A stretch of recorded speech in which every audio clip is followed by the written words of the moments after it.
انسانی دودھ کے بینک کا قیام جائز ہے یا ناجائز؟ دارالعلوم کراچی کا نیا فتویٰ، جس کے بعد سندھ انسٹیٹیوٹ آف چائلڈ نے ملک بینک کا منصوبہ ریجیکٹ کر دیا۔ اردو کور کے معزز دوستوں، میں ہوں ماجد ملک اور آپ تمام دیکھنے اور سننے والوں کو السلام علیکم۔ ناظرین گرامی، شاید آپ کے لیے یہ بات بالکل نہیں ہوگی کہ پاکستان کے صوبہ سندھ میں ایک ایسا سینٹر بھی قائم ہے جہاں باقاعدہ ہیومن ملک یعنی انسانی دودھ کا بینک بنایا جا رہا ہے۔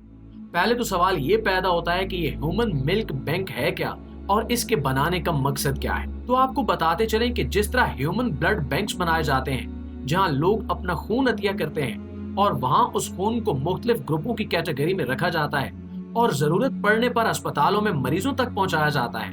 بالکل اسی طرح دنیا بھر میں خاص طور پر مغربی ممالک میں یہ ملک بینک چائلڈ ہاسپٹلز کے ساتھ کام کرتے ہیں جہاں خواتین کا ملک سٹور کیا جاتا ہے، جو چائلڈ ہاسپٹلز یا نرسریز میں بوقت ضرورت بھجوایا جاتا ہے۔ اس میں کئی طرح کے کیسز آتے ہیں، جیسا کہ پیدائش کے وقت بچے کی ماں کا انتقال ہو جانا،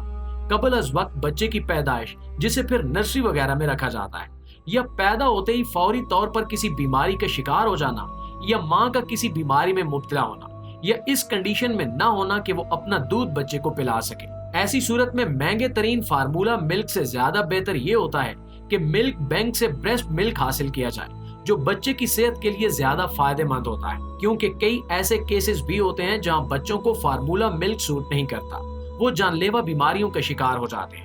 لہٰذا ایسے ہی کئی طرح کے کیسز سے نمٹنے کے لیے پاکستان میں بھی انٹرنیشنل ادارے یونیسیف کے تعاون سے پہلی مرتبہ Sindh institute of child health and neonatology میں اسی ماہ کے شروع میں ہیومن ملک بینک کا قیام عمل میں لایا جا رہا تھا، لیکن حال ہی میں خبر آئی ہے کہ اس ہیومن ملک بینک کو دارالعلوم کراچی کے جاری کردہ ایک نئے فتوے کے بعد معطل کر دیا گیا ہے، جبکہ اس ملک بینک کا قیام عمل میں لانے سے پہلے اسلامی نظریاتی کونسل سے فتویٰ لیا گیا تھا، جہاں انہوں نے اس کے قیام کی منظوری بھی دے دی تھی۔ لیکن اب اس سارے معاملے پر نظر ثانی کرتے ہوئے 16 جون 2024 کو Sindh institute of child health and neonatology نے ممتاز علماء اور مدارس کے حالیہ مذہبی احکام کا حوالہ دیتے ہوئے ملک بینک کے اقدام کو روکنے کا اعلان کر دیا ہے۔ سندھ انسٹیٹیوٹ کی طرف سے بتایا گیا ہے کہ یہ فتویٰ اس بات کو یقینی بنانے کے لیے اہم تھا کہ ہماری کوششیں اسلامی تعلیمات کے ساتھ ہم آہنگ ہیں، یعنی انہوں نے اس ہیومن ملک بینک کو قائم کرنے سے پہلے اسلامی نظریاتی کونسل اور دارالعلوم کراچی سے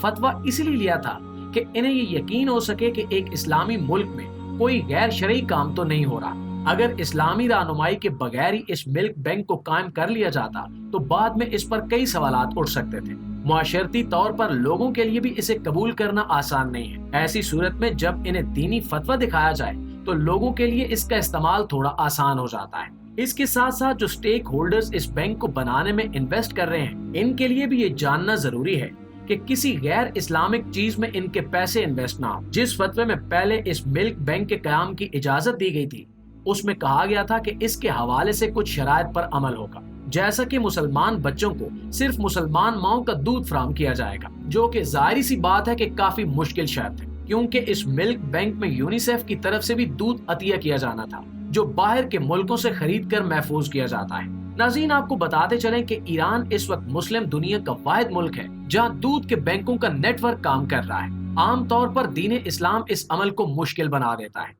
کیونکہ اسلام ہمیں یہ سکھاتا ہے کہ اگر چند بچوں نے ایک ہی عورت کا دودھ پیا ہے